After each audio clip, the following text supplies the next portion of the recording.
Hey guys, welcome back. It's the Stephanie Scheller Business Owner Spotlight. I shouldn't say it that way actually because it's not about Stephanie Scheller. It is about the business owners that I bring on. And as you may have noticed, we're doing more of these live in person. Today I'm excited because the gentleman sitting next to me, Darryl Lyons, is the author of a book that I promote pretty heavily. I believe it's one of those books that everybody should have on their bookshelf if you're a business owner. And if you're watching the Business Owner Spotlight, my guess is you're a business owner. So, Darryl, thanks for joining me today. Thank you for having me. This is cool. So, we know each other a little bit, but obviously listeners not so much. So, what's your story? How did you get to where you are? Yeah, so I'm from South Texas, and so I kind of bounced around different places. Ended up graduating from a small Texas town called Castroville, just right around the corner. Oh yeah, I know Castroville. Yeah, so we lived in a little single-wide trailer park in Castroville, Texas, and the idea is I was just curious about money. I didn't know how people had houses without wheels on them, and I thought, well, maybe if I'm a banker, I could actually have a house with the foundation. And so I went to St. Mary's University, got an academic scholarship, studied banking because I worked full-time at Bank of America right at Bandera and Woodlawn. So it's a very Really? unique community. Love the community. Quiere abrir una cuenta de cheques o de euros. So you just learn Spanish in banking Spanish, right? And so I wanted to be a banker, and then I got a degree in accounting and finance. Make a short story a little bit longer. I really wanted to be a financial planner. I really did, and I wanted to be an entrepreneur. So it's amazing. You know, there was just a lot of perseverance, but ended up getting to that place today with some intentionality. It wasn't necessarily just by accident. Right. Now, I do know there's a lot of people who want to be financial planners because the pay's fairly good, but there's a lot of people who don't make it past that first year. How did you pull that off? Well, it's brutal, and you really have to have a desire other than money. I mean, I think it's quite foolish for you to come into this industry and say, I'm going to do it for the money. Right. The money, it ebbs and flows. This is an interesting anecdotal conversation, but I was offered not long ago $750,000 a year to leave my job and go work for a firm. Wow. And I simply said no. And it was not hard. Money has never been a motivating factor, and I have, this sounds a little egotistical, but the point is very clear. I have blown past others that have failed in our industry because money was the motivating factor. And when you can get way beyond that and say, my desire is to help people with money, then the money comes. And so I've always taken that approach, and that's why I've survived. So when money gets tight, it's because I got a bigger purpose beyond just making a buck. Right. It's funny, I was literally just at breakfast with this lady, and she was talking about how she was talking to another business coach, and she goes, what turned me off was all he could talk about was the money, was how I'm going to make you make millions and millions of dollars. And she said, to me, the money is a byproduct of doing your business right. That's it, yeah. And I was like, that's a really good way of putting it, I thought. It really is. And the other thing is, what's our point of reference? If we, I grew up in in an environment where we didn't have money, so I always look at myself and say, man, I'm doing better than the trailer park, right? And then, but if I were to go into New York and compare myself with other Wall Street guys, I would probably be disappointed and then start changing my behaviors. Right. So when I go to those conferences, I just put the blinders on. I don't talk about stuff and toys. I just focus on my job because I'm susceptible like anybody else to get this comparison kind of thing, and then it just changes the course of your behavior, and customers smell that right away. They do. They do. I always joke desperation stinks. And when you focus on the money, what I've learned is that if you focus on the money, the problem is as soon as you get a good paycheck, you stop fighting, you stop working for it, and when you're not growing, you're dying. Yeah. I mean, that's it. And so to answer your question in a very long-winded way, the financial industry is very difficult. A lot of people want to get in because the money, it's just the wrong reason. So your reason is to help. Yeah, absolutely. I mean, the root of it is that I just feel absolutely called to serve in this space and to serve specifically the middle class. I'm not necessarily one to help people who are broke. I mean, who are poor. I mean, who are completely poor. I'm not in that space. If you're on food stamps, that's not where I live. Right. There's not an indictment on the character. That's just not what I do. I don't help people with yachts either. I help people in the middle class, and it's a calling. And it's amazing when you help people think a little differently beyond the headlines or the media about their money. They're able to do some amazing things, not just for them, but for their family. for others through giving, and then their legacy changes. You just gotta. Right. People are equipped to do the right thing with money. They just need a little guidance and coaching along the way. I think it's something that we just don't get a ton of. So having someone like you who can step up and kind of provide that, guidance, kind of like, hey, let's, stay on the path type of thing. And Dave Ramsey and John Maxwell and Max Lucado and Dave Robinson and all those people have just, poured their lives into me in some way or fashion over the last 15, 20 years and really helped me think about that. So I can't take original thought and call it mine, but there's been great people that have come before me that have helped me think about money differently and help other people. Nice. Yeah. In your process here, as you've grown, and you've been doing this how long? Since 1999. Wow. Okay. So 18. What's that? 18 years? Yeah. 18 years. It's kind of a wow thing. It's like, wow, how did that happen? Yeah. I find the older I get, the faster time goes. Yeah. Life is short. I mean, there's no doubt. Yeah. I know. Like this year, I'm like, it's already August. How did that happen? Crazy, yeah. But so as you've gone 18 years, I'm sure you've run into obstacles, stuff that's made you want to quit, want to back out. What did you do? Oh yeah. They're so hard. I would tell you, I've got a really good wife. There's been a couple times I was going to quit, and she's just told me she believes in me, and that was all I needed here. I just needed one person to believe in me because I didn't believe in myself. Those are low points. You make me cry here. Yeah, those are low points in life. But you know what I love? That's why when you catch somebody in a low point in life, it's important that even if you don't know them that well, that you just say, look, I'm going to digest your background in just the short minutes I have, but just enough to give them that confidence to take the next step. Because that's all I needed is my wife to say, I believe in you. Seriously, other than that, I was done. I would not be here. I'd probably be, I don't know, maybe in Chicago working on some trading floor, just $750,000 a year, probably. But probably unhappy, to be candid with you, and I wouldn't even put a dent in the lives of other people like I am today. So that would have been a horrible thing to happen. But God, in His sovereign wisdom, gave me a wife that had a little bit more than me at that time, and she pushed me through. The reality is that there's been many moments of self-doubt and worry along the way.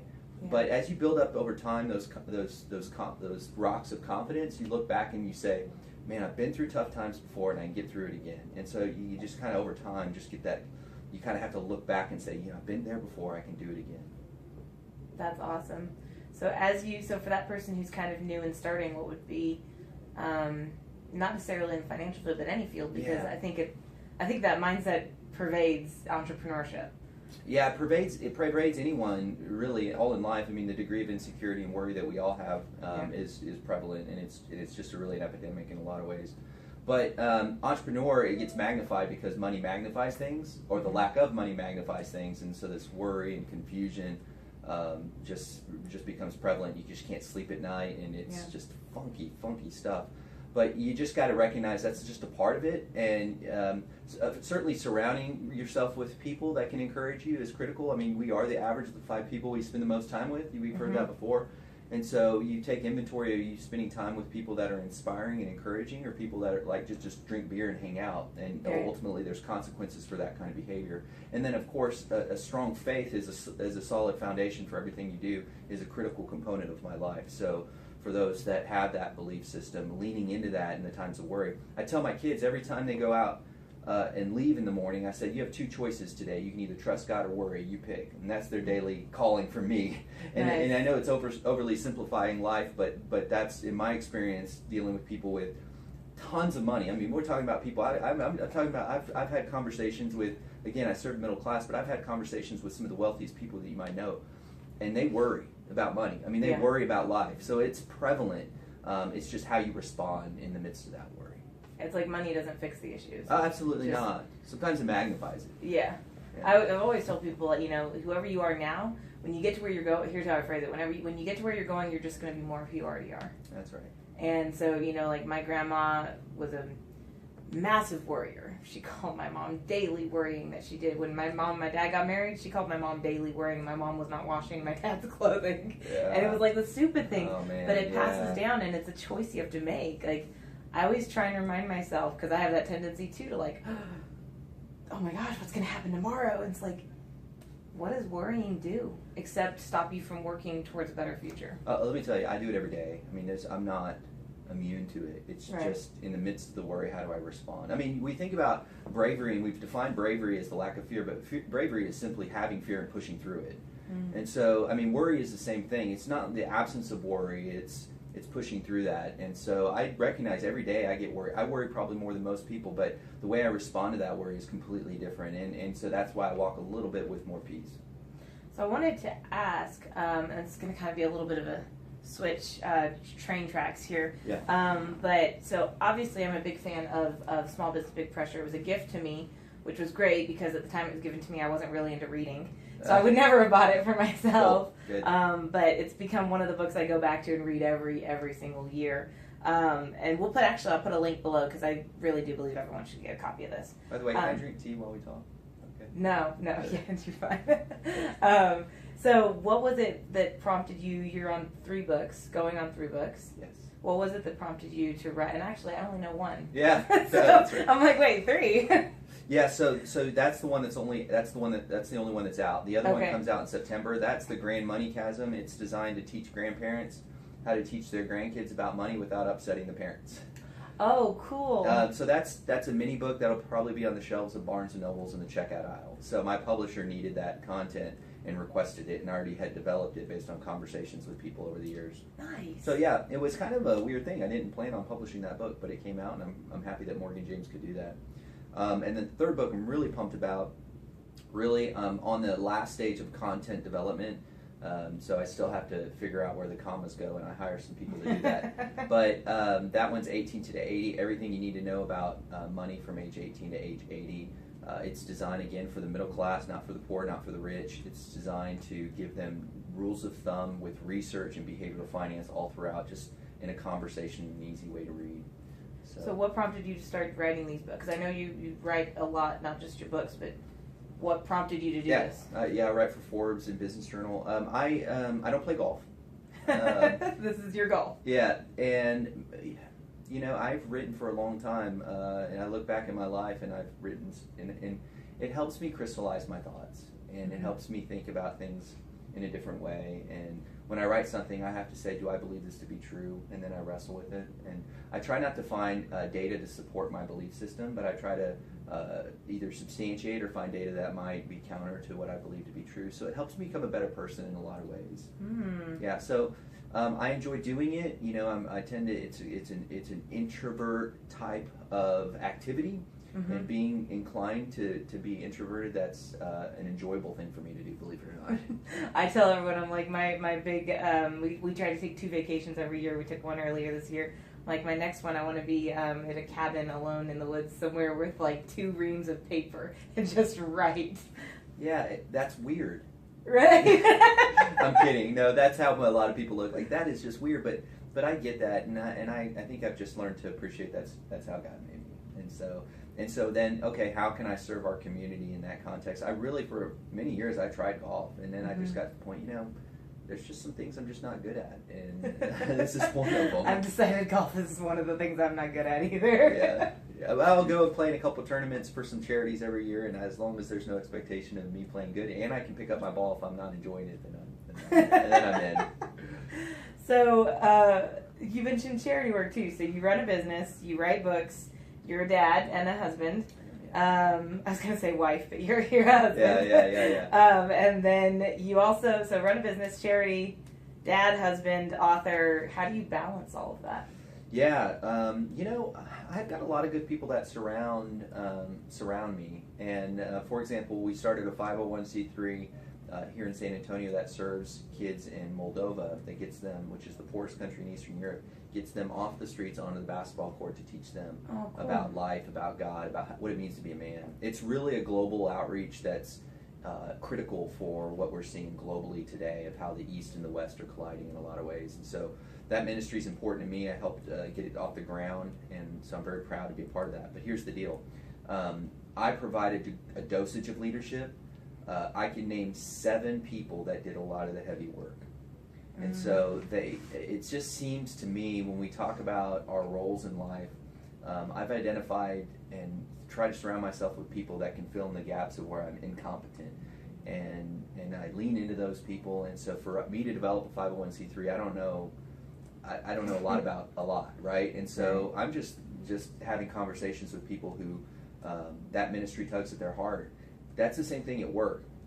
So at work, I've got, of course, a number of employees, and they're all able to do a lot of the heavy lifting where I'm just not good at. And then, of course, and then finally at my house, my wife does stay at home, so she does. I mean, she does a lot more than me. She's unbelievable. So the reality is that there's just a lot of people around me that make me look really, really good, and that's so true. How did you find because that's one of the biggest challenges I run into again and again business owners are facing, is struggling to get the right people, the right team, that support. How did you get there? Because at one point it was just you in the office, I'm sure, and then you started hiring, bringing on teams. So how did you make the jump from being the everything to specializing, and how did you find the right team members? Yeah, that takes quite a bit of time. I mean, it doesn't happen overnight, of course. I guess if I took some venture capital, I've never taken venture capital money or private equity money, but that always accelerates growth. And of course, money is a key issue in this growth journey. But I think that there's innovation in the environment of constraints, and so I'm careful to add capital to an organization because I find that when we're constrained, we tend to come up with some really unique ideas. So that's a tangential conversation, but the question was, how do you surround yourself with people? Mm-hmm. And I will tell you that I've identified that I surround myself around good people when recreationally I'm around good people. You know what I mean? So if I find that in my downtime I'm spending time with people that are not getting better or have habits that are foolish, mm-hmm. then it's going to be hard for me to find employees because that's my pool, right? Or it's going to be hard to find mentors because that's who I'm hanging out with. But when we have in our recreational time and intentionality about the people that we surround ourselves with, and that could be at church or on the golf course or at Starbucks or wherever, we tend to find those people just because that's the pool of people we're hanging out with that can work for us or work with us. And when I changed that mentality of where I spend my recreational time, I started to identify that my whole group of sphere of people that can help support things that were important to me, it was really easy to bring those people on board in some capacity. I like how you took it back to the recreational side. Most people sit there and they're like, well, be careful. Like, I don't think I've ever heard anybody make that connection of looking at who you're hanging out with personally too, mm-hmm. as well as in business. Well, time flies. Yeah. What is your best, I always like to end on this one, what's your best piece of advice? Because I tell people, right, it's great to hear from Mark Cuban and Mark Zuckerberg and Bill Gates. It's great to hear their advice. They look at their bank account and they're not struggling at this point. Yeah. So I like to get advice from people who are in the midst, in the trenches, working towards it. Well, and I know this doesn't apply for everyone, but the reality is I'm going to give the same advice I would give my kids. And so if you're asked that question, what's the best advice you give? And if I give it to the listeners and I don't give it to my kids, I would be a hypocrite to some degree. Now I may say, well, that's a different marketplace. But the reality is the simplicity of the message is so important. Every day when you wake up, you have a choice to worry or trust God, and you pick. And that's where I hang my hat. And so if I could just get people to wake up and put their feet on the ground and hit their alarm clock and say, okay, today I have a choice, I'm going to trust God or worry. And that's the framework in which all decisions and all emotions are made throughout the day. I think people will find that their decision making will get a lot better. I think that's an awesome note to end on. I'm not even going to add anything to that. That was great. Thanks. Thank you for joining me today. Appreciate it. This was a lot of fun. Thanks. Oh, good. Well, I'm glad. I hope this is fun. So, guys, for those of you listening out there, this is what this is about. This is finding people who have some amazing information to share and getting the chance to put the spotlight on them so that they can bring that value, that message to the world. So if you know somebody you think would be a great fit, the problem with spotlighting people who aren't getting the spotlight put on them is I have to find them somehow. So you who are watching this, do me a favor. Go down below. We'll put Darryl's information down below, but go down below, find my email, shoot an email over to me. Let me know who I should be interviewing next. I would love to put the spotlight on them. In the meantime, you have two choices today. You can go out there, you can trust God, or you can worry. It's time to stop hitting the target. It's time to smash it. Make your life great. You have the potential, but it's up to you if you'll live up to it.